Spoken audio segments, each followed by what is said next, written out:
Hello and a very warm welcome to this special broadcast on India Ahead. I am Saurabh Sanyal, and Modi at UNGA, the hashtag that has been trending all day today, is our top focus this hour. If it was yoga and Pakistan in 2014, in 2019, with the idea of New India, Prime Minister Narendra Modi focused on peace, harmony and honor. Peace from Gautam Buddha, non-violence from Mahatma Gandhi, peace and honor from Swami Vivekanand, and Vasudhaiva Kutumbakam from Tamil philosopher Kanyan. From Swachh Bharat, Ayushman Bharat to doing away with single-use plastic, Prime Minister Modi mentioned how these initiatives executed in India with the right intent and objective can inspire the whole world. But the intent may not achieve much with the existence of terrorism. The Prime Minister asked the world to come together against terror in all its forms and shapes. Prime Minister Modi also spoke about the other global challenge, global warming.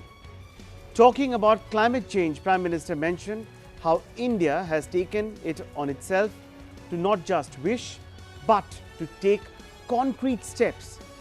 In a 17-minute-long speech, Prime Minister Modi conveyed India's efforts and vision to the world.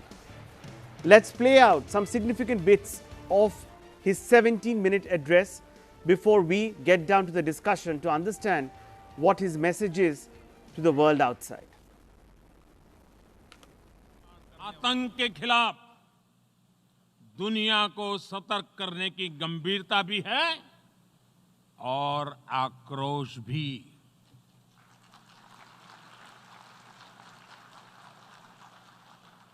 हम मानते हैं कि ये किसी एक देश की नहीं, बल्कि पूरी दुनिया की और मानवता की सबसे बड़ी चुनौतियों में से एक है।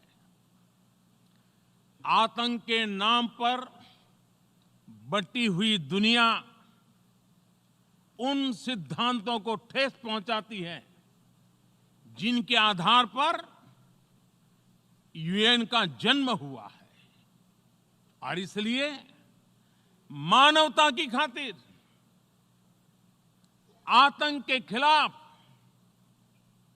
पूरे विश्व का एकमत होना, एकजुट होना मैं अनिवार्य समझता हूं। विवेकानंद जी ने अमेरिका में शिकागो में वर्ल्ड पार्लियामेंट ऑफ रिलीजन के दौरान विश्व को एक संदेश दिया था। ये संदेश था harmony and peace and not dissension. विश्व के सबसे बड़े लोकतंत्र का आज भी अंतर्राष्ट्रीय समुदाय के लिए यही संदेश है, हार्मनी एंड पीस। अध्यक्ष महोदय, मैंने यहां आते वक्त संयुक्त राष्ट्र की इमारत की दीवार पर पढ़ा, नो मोर सिंगल यूज प्लास्टिक। मुझे इस सभा को बताते हुए खुशी हो रही है कि आज जब मैं आपको संबोधित कर रहा हूं, तब इस वक्त आज भी हम पूरे भारत को सिंगल यूज प्लास्टिक से मुक्त करने के लिए एक बड़ा अभियान चला रहे हैं। आने वाले 5 वर्षों में हम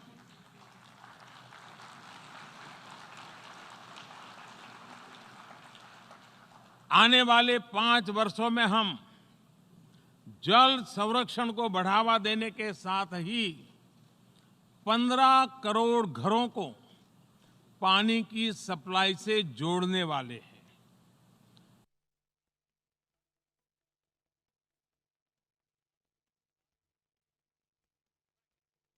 Those were the important points that the Prime Minister touched upon in his 17-minute address at the UNGA, a much watched televised event for which India had been waiting with bated breath all day today. And why just India? I'm sure, and as our panelists would also possibly agree, that our neighbors and the world over was also equally anxious to hear what the Prime Minister would have to say. Let me open this up. Joining me on the broadcast now is a power-packed and a very distinguished panel. I have with me Gopal Krishna Agarwal from the BJP. I'm joined in by former diplomat, Mr. Suresh Goel. I have with me eminent political analysts Desh Ratan Nigam and Shyam Prasad. I have with me a man who's been fighting for the rights of Kashmiri Pandits, Amit Raina. I have with me defense expert, Air Vice Marshal Sagar Bharti. I am also joined in by Mr. Rama Raju from New York, who's been there at the thick of this all, the entire Modi extravaganza when it played out in the US. He will be joining us on the broadcast in a short while from now. Sir, my first question goes to you, Mr. Goel. Now, Prime Minister Modi essentially spoke like he should have. Like a true statesman, he touched upon issues which are concerning the world. He touched upon issues which affect each and every individual the world over, issues which aren't just restricted to the geographical boundaries of India alone. Absolutely. You see, we have been since 47, we have been basically saying that India is Vasudev Kutumbakam, India is a large country, global, we started with the non-aligned movement.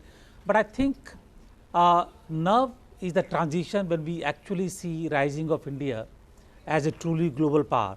For the first time, you hear a speech, I mean, not really the first time, but the speech in which the head of the delegation, Prime Minister, has articulated our global vision as the way we look at the world. In that global vision, he has actually recounted what India is doing in terms of the overall globe.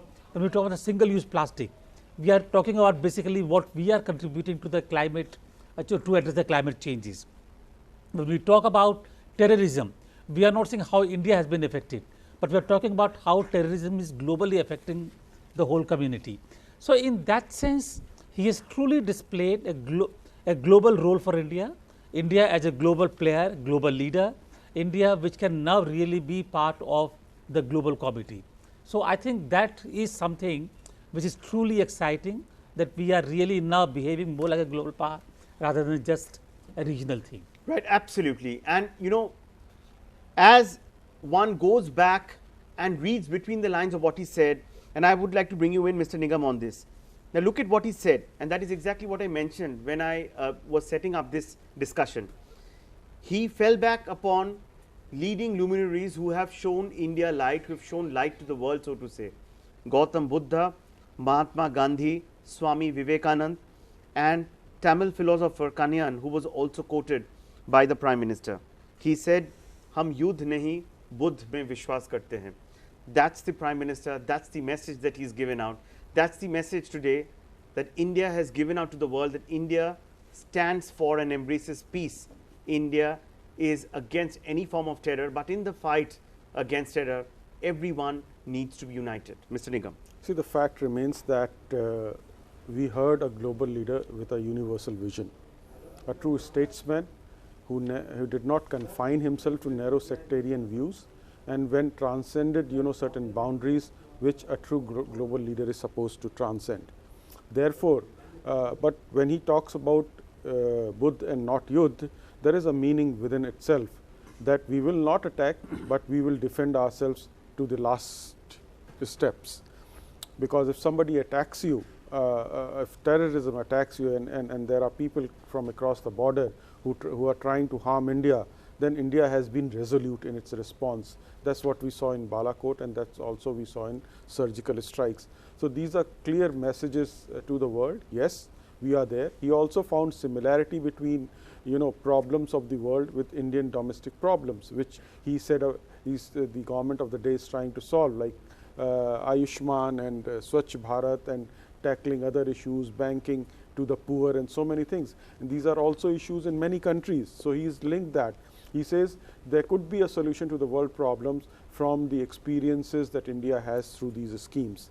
So, a very clear message, and about terrorism, he is very clear that the world has to unite against terrorism. Right. Now, when we talk of terrorism, intrinsically, the one country whose name crops up over and over again in the narrative is Pakistan.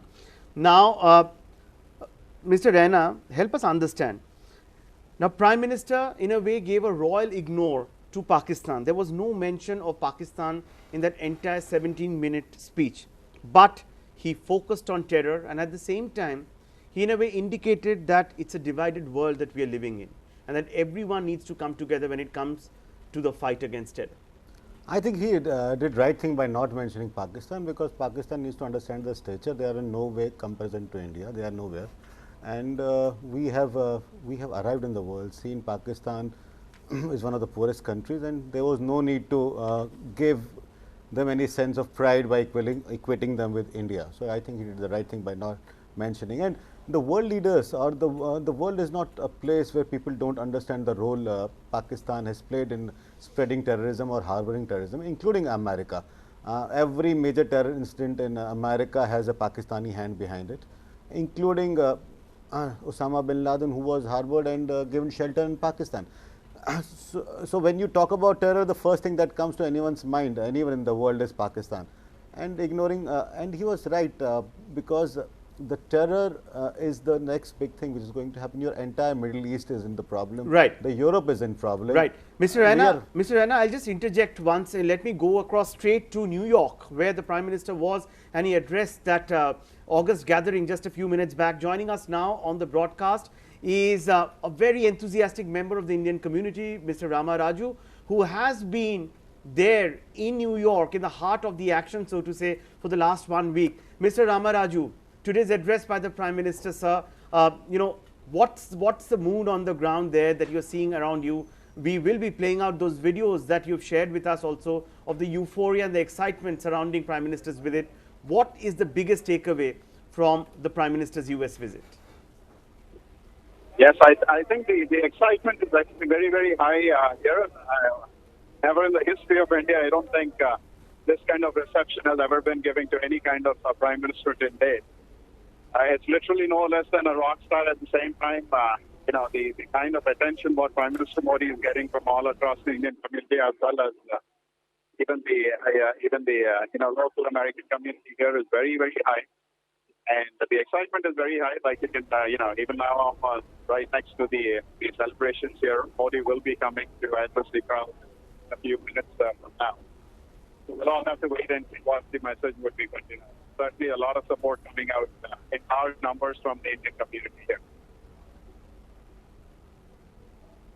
Now, sir, you know, you have been there in the thick of the action, so to say. Prime Minister has had an action-packed schedule. And everywhere, wherever he's gone, all that he's done, he's projected what India stands for, what India believes in. You know, just help us, when you look back at the last 7 days, so to say, when we look back at the Howdy Modi event and the culmination that was today, how would you describe this journey? I think, like I said, the entire mood of the Indians is very, very high here in terms of, you know, giving Prime Minister Modi the support. Especially the recent Kashmir issue, they have a lot of support coming from all the American Indians here.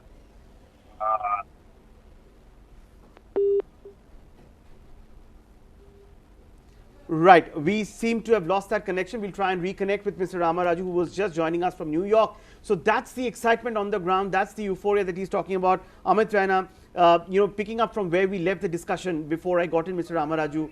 Now, you heard from someone who's there in New York what the mood is on the ground, and these are electrifying pictures that have come our way from New York. Mr. Raina, what's the biggest takeaway from this visit? I remember talking to someone in New York, and he said it doesn't look like New York, it looks like New Delhi or Bombay. So, see, this entire trip, we need to remember that Prime Minister has met almost 20 heads of states. And between him and the External Affairs Minister, almost 70 meetings have happened. Also on the trade front, they had major discussions with oil and gas majors of United States, and which would help bring down the deficit which is there between the two nations. So that's also a way forward. And America also understands that we are reliant on Iran when it comes to energy, and these meetings will help ease out the energy pressures which we will be facing because of the Iran boycott. So it has been a successful meeting. Prime Minister Modi has got a huge fan following now across globe, not only India, and I would see that we will see some much more positive things coming out of it. Right. Let me go across to Hyderabad now, where Air Vice Marshal Sagar Bharti has been listening into the discussion all along. Air Marshal Bharti, my question to you is very simple. Modi in 2014 and Modi 2019, how similar or how different are they as individuals? Modi 2014 was the new leader on the block. He had no experience, especially in the national governance, though he had experience of 12 years as a chief minister. And he laid down the roadmap and for the five years, and he started building up his prestige with amount of visits he did abroad, and people used to make snide remarks that he has spent more time abroad than India. But look at the dividend that those visits have paid. We as a country have, in the world opinion of the world, have moved so many notches up that it is mind boggling.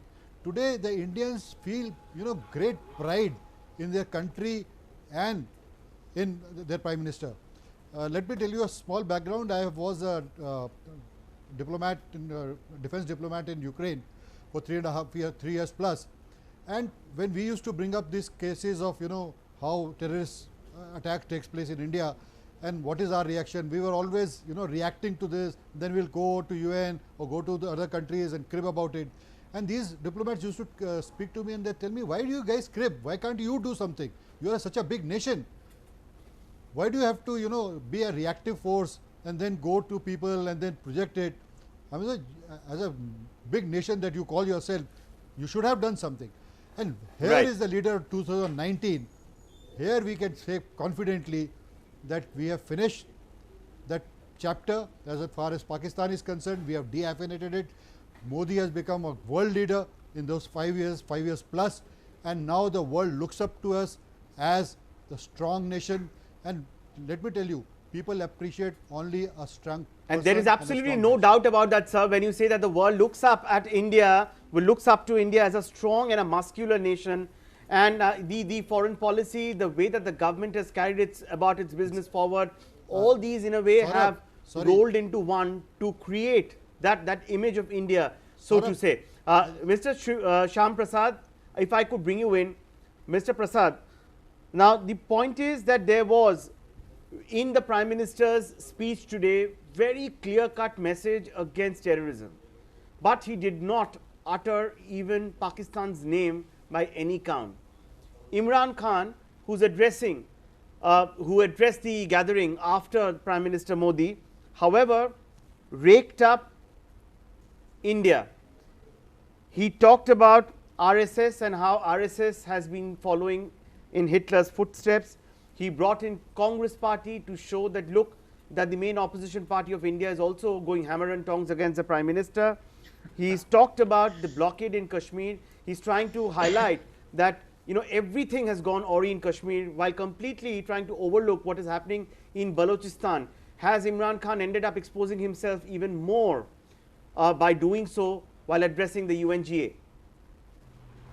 Yeah, see, it's very clear. See, our Prime Minister's message is very crystal clear. We are not bound by Pakistan in our vision. Our vision is at the world level. That part is very clearly communicated in the address of Prime Minister. And he did right thing by not mentioning about Pakistan, because when you look at what the Prime Minister's message is, he's trying to evolve unanimity in the way we understand terror and the way we want to tackle terror across all countries at the world level. So why to bring in Pakistan or any other country and reduce the issue? So Prime Minister did the right thing. And second, also two major issues. He tried to bring the attention of the world. One is fight against the terror, second climate change, and at the same time he mentioned what actions India is trying to take to contribute to these. So I think that's a pretty good speech by the Prime Minister. And second, yeah, enthusiasm. Yes, of course. We are glad to see the enthusiasm. All the Indian origin people, they'll be enthused, and that's good. So we have a very popular Mr. Prime Prasad, Minister what I wanted to ask you is that, you know, if you compare what Prime Minister Modi said vis-a-vis the points that are being raised by Imran Khan, Pakistan's Prime Minister, don't you think that Pakistan's Prime Minister has ended up scoring yet another, you know, self-goal? After being cornered globally, after being exposed globally, he has only ended up harming himself all over again. Saurav, while I agree with you, I would disagree with you in one part. See, now our Prime Minister had done a terrific job at the UN. We should all be glad that we leave it at that. Why to bring that down to Pakistan's comparison? Pakistan's leader is no comparison to the leader of India. He is at the world Absolutely, there is stage. no comparison, and that is the point that Imran Khan has time and again failed to realize. Amit Raina. See, two things. One, we need to also understand that the opposition party of India is going hammer and tongs on the government. Ask Imran Khan if there is any country where the opposition party doesn't go hammer and tongs on the ruling party. Maybe No, why doesn't Imran Khan look inward? That is what the world is asking. What is happening in Balochistan? What is happening in Gilgit? We all know. Amit Raina, please come in. Yes, one thing, the difference between the speech of the two prime ministers is that our Prime Minister clearly showed that he is a world leader, while the Pakistan Prime Minister did not even seem that he moved beyond KP area of Pakistan.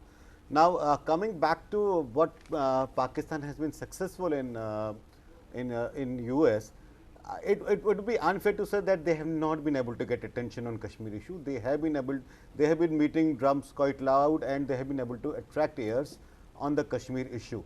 But did it get the attention of the world, or will that attention hold long enough? I doubt. I think Absolutely.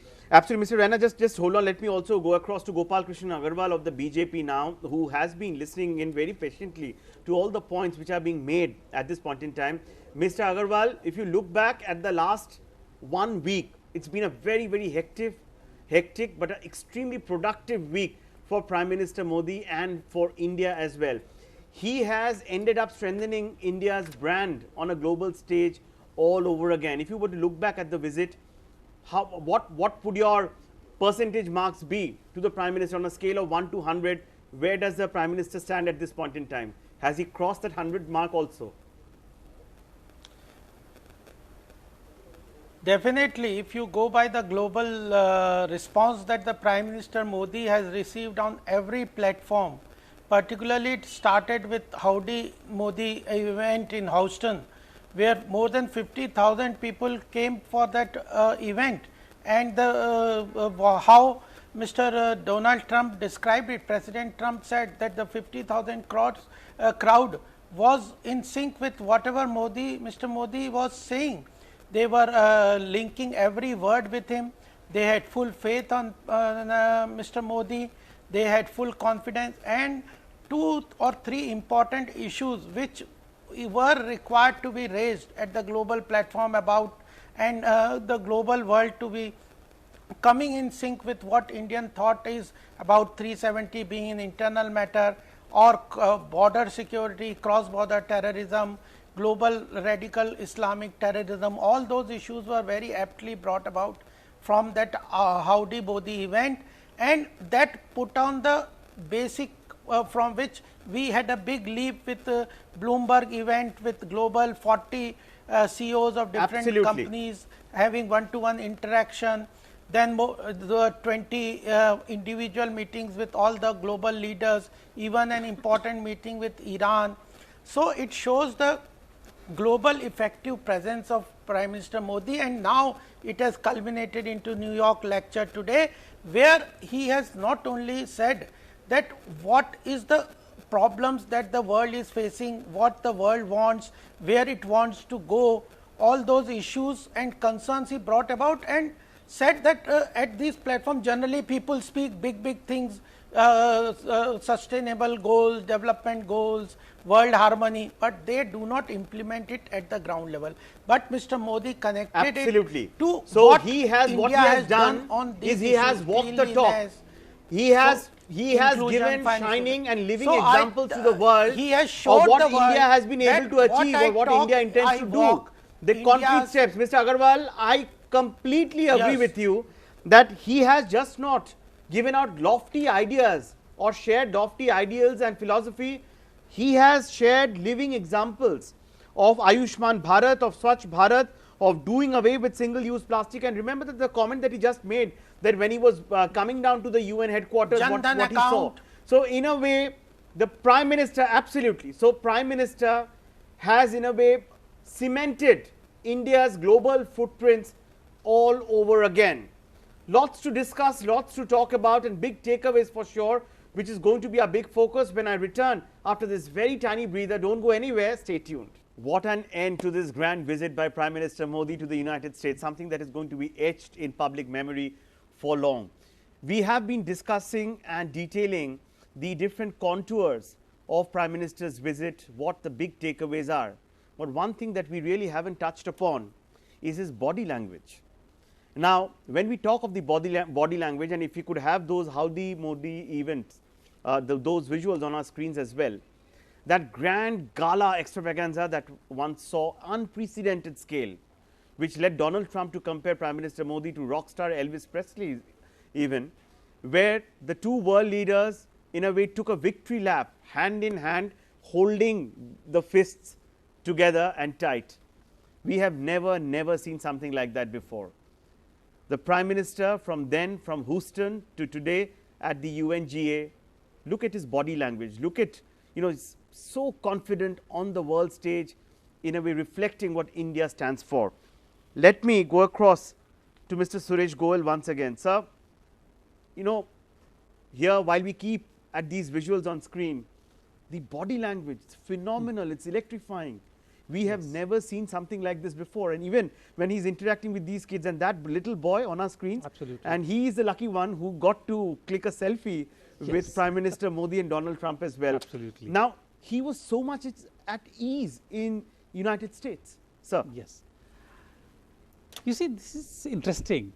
Prime Minister Modi has gone to the USA soon after his election victory, and he's confident of the victory, the great margin that he got, and he knows that he's going to be there leading India over the next 5 years with the kind of numbers that he has got.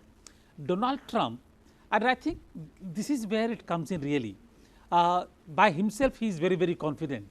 But even in comparison, when he's walking with Trump, you can see the difference in the body language. And there is Trump, who is actually more tentative. He is actually going into the election year next year.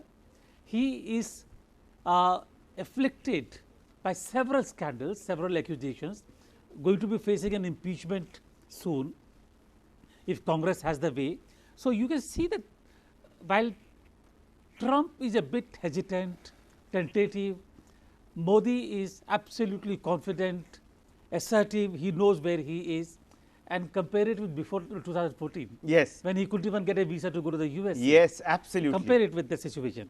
So there is a look huge, at that, and, yes. and what do you make of that particular, that hand in hand Absolutely. victory lap? We are calling it the victory lap for sure. So here actually you see two leaders, one so sure of himself as to what he is, and the other who is actually the top leader really at the moment, the USA being the top country, and who is rather not so sure, otherwise he wouldn't be there. Let us face it. Absolutely. He is there basically because he has come there with leader of another great country, and there are 50,000 Indians whose votes he needs. So that's a contrast. But if I can expand my comments please. a bit more really, I wanted to actually speak about when you talked about the accomplishments of this great visit really here. All I wanted to say here is that in terms of India's coming on a global stage, I would give it 100 marks. I would say that yes, Prime Minister Modi has really spoken like a true statesman, a true global leader, 100 marks. Howdy Modi, where the Indian diaspora events are concerned, there is a clear recognition that he commands total respect from the Indian community in the country. Where I would really say be more conservative is the accomplishments on the bilateral front. Right. On the bilateral front, I don't think that we really got everything that we could have got or what we wanted.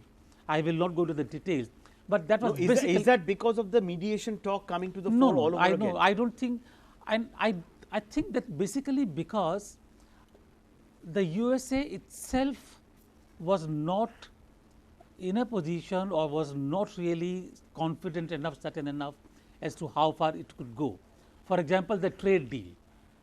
Now, the trade deal was not a huge thing really. We are talking about $60 billion, sorry, what was this? Yes. $60 billion. And sir, as we speak, there's some huge, input that is small. coming in from New York at this point in time that India will now use the right to reply option to Pakistan Prime Minister Imran Khan's speech in the United Nations General Assembly.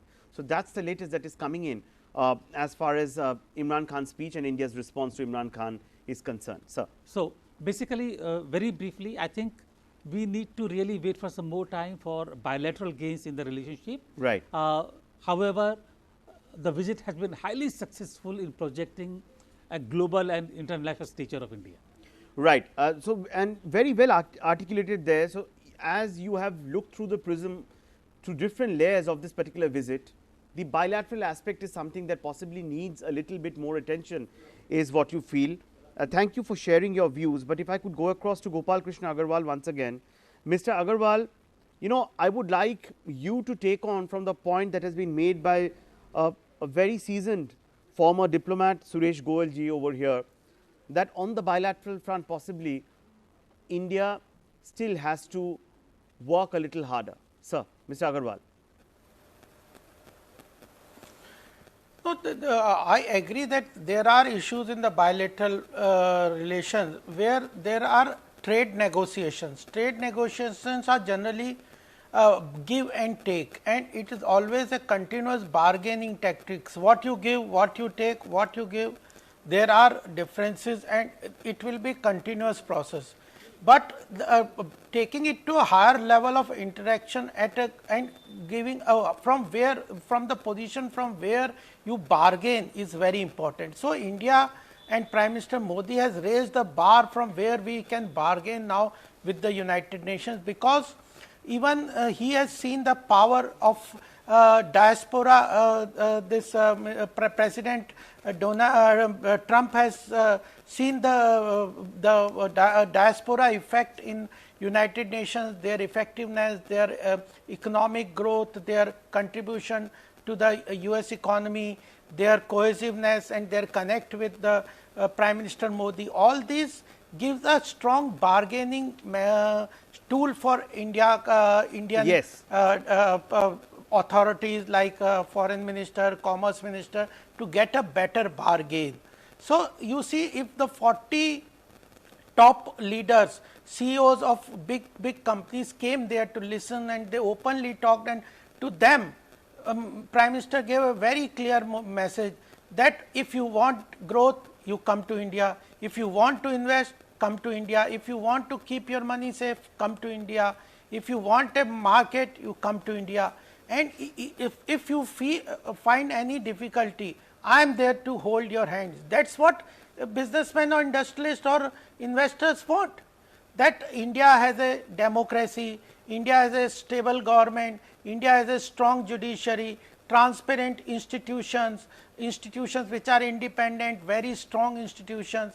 So, so their investment is safe, competition laws, all actions are there. Transparent judiciary is what the global and I think that's also a very, very interesting point to note, that India has been able, India has been able to position itself in a way where it gets much more leverage in terms of its bargaining capability. And I think that also is going to play out in a big way going forward. But you know, Mr. Agarwal, one quick question to you before I go across to Major, Air Vice Marshal Sagar Bharti once again. Mr. Agarwal, one question that is doing rounds, and it was being widely speculated that there will be a direct reference to Pakistan, there will be Kashmir in Prime Minister's dialogue, or when the Prime Minister spoke today. The Prime Minister, while talking on terrorism and the need for the world to get united to fight terror, gave a royal ignore, so to say, to Pakistan. There was not even a word that was mentioned about Pakistan. By choosing not to bring up Kashmir in this forum, has the Prime Minister once again reiterated to the world that Kashmir is not a global issue. It has always and always will be an internal matter when it comes to India. So there is absolutely no scope and no point of discussing Kashmir on a global stage. Definitely, I think this is the most important part of the speech today of the Prime Minister, that he has given big statements on the global concerns and how India is doing on those. In addition to that, he has said today, by not speaking on Kashmir, this message which you have just pointed out, that abrogation of Article 370 is an internal matter which has been now globally accepted. So why repeat a thing which has been already accepted across the world? Because President Trump also said that the sovereignty of bodies is very important. Radical is the terrorism, radical religious terrorism is a global concern, and Kashmir is a bilateral issue between POK, etc., is a bilateral issue between India and Pakistan. So the issues are very clear. Global community is with us. Unnecessary bringing it at this level would not have helped the cause further, and this has been very emphatically. And when people say that he is a very strong negotiator, and he has articulated that over and over again, and today also when he spoke at the UNGA, the message could not be missed on anyone, so to say. For sure. Air Marshal Bharti, now my question is that, look at exactly what the Prime Minister said. He said that lack of unanimity on the issue of terrorism dents those very principles that are the basis for the creation of United Nations. Noting that India is a country that has given the world not war, but Gautam Buddha's message of peace, he said, and I quote, and that is the reason why our voice against terrorism, to alert the world about this evil, rings with seriousness and hence the outrage. Now, what can one infer from what the Prime Minister has said? What will be the cascading effect of what the Prime Minister has said today, sir, at the UNGA when it comes to the world and its fight against terror? Absolutely. See, the world has been facing terrorism now for quite a few years. 9/11 is a very big attack, then attacks in Europe, all over the world. When it used to happen with India, people never took it, the globe never took it seriously. But now everybody is alive to this menace that the world is facing all across, not only in Europe or America, even Australia and everything.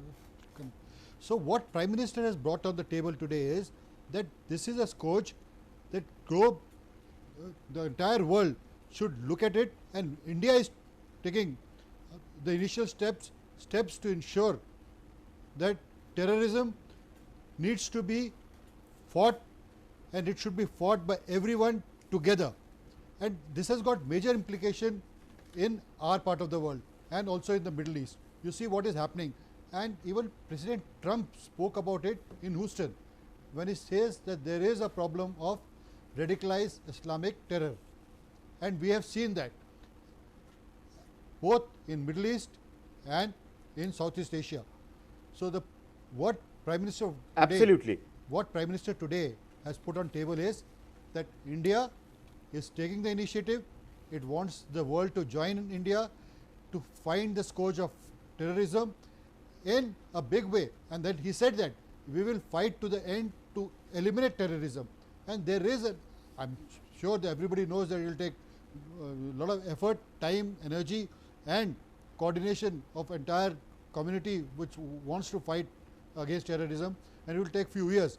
But India has put it on a platform where the world leaders will have to take note of it, and that is the reason if you see that. Absolutely. So the points that he has Pakistan made today at the UNGA, all Pakistan world leaders will be forced to wake up, to take note and act upon them. Correct. He has in a way put the trigger.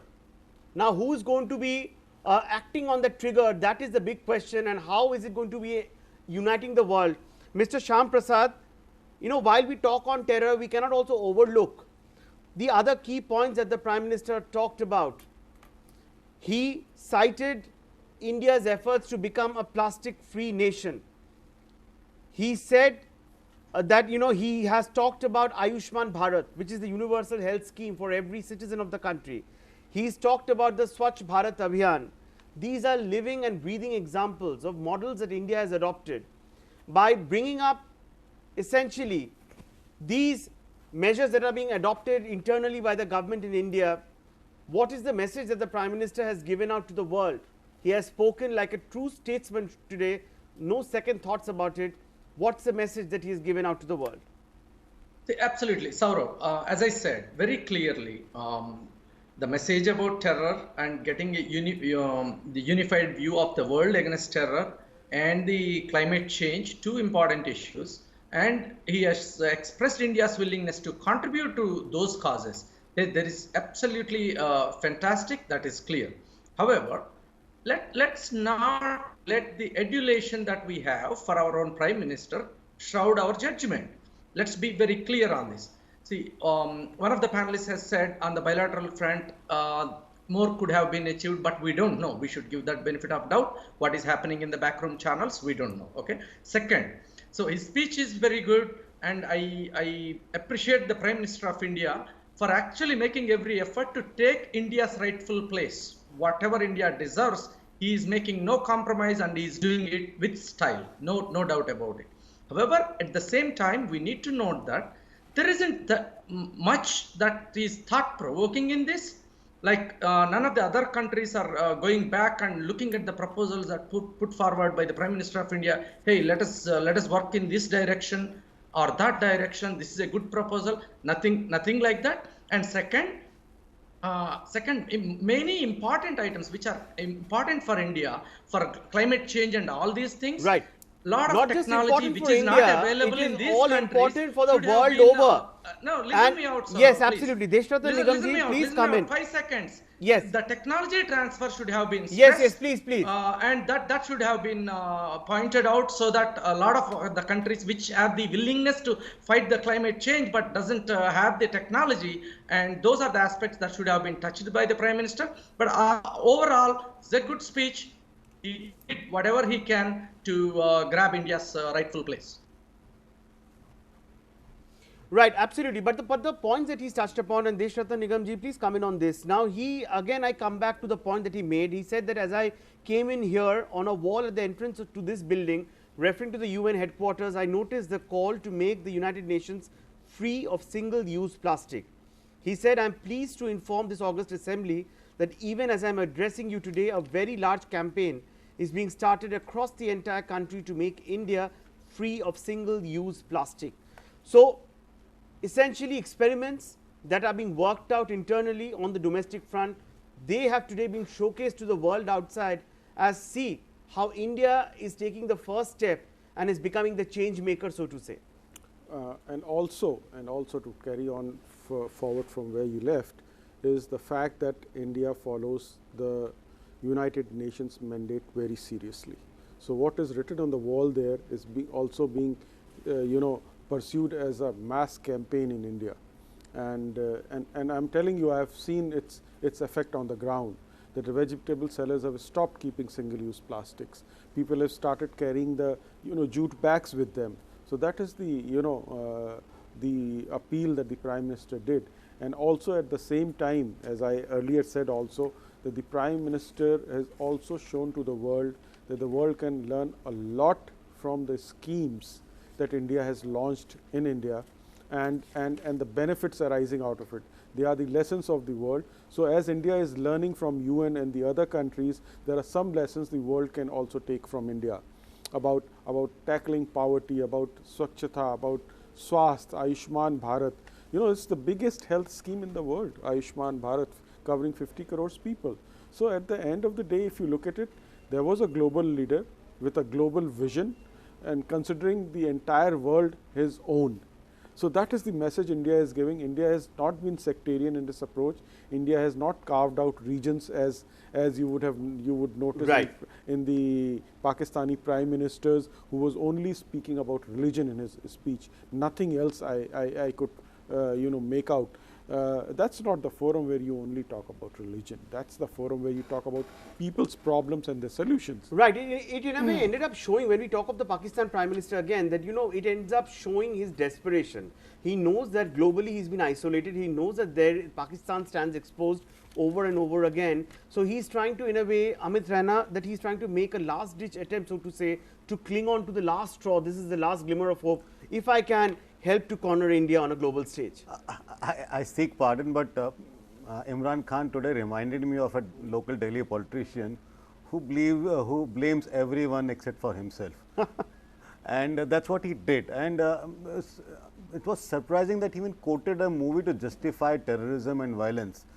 And he said that for 55 days people have been put behind bars, people are under curfew, and if it leads to violence, of 18 crore Muslims in India, don't blame us, it can lead to radicalization. So there were vague attempts to justify the radical Islam which is today threatening the world. Now coming back to what has happened at UN today, see, we need to understand the speech at UN, it's just a broad vision of a Prime Minister, it's for public consumption, it generally does not go into details.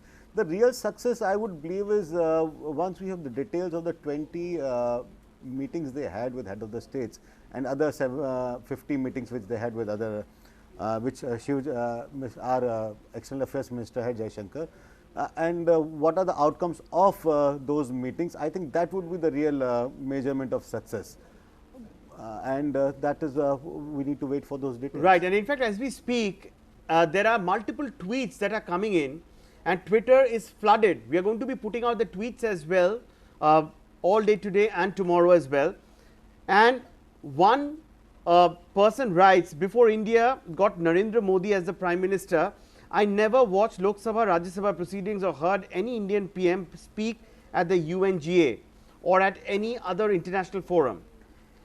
I just read a bit of it in newspapers and moved on. After 2014, I never missed them. What a change. That's a common man who's speaking as far as the Prime Minister is concerned.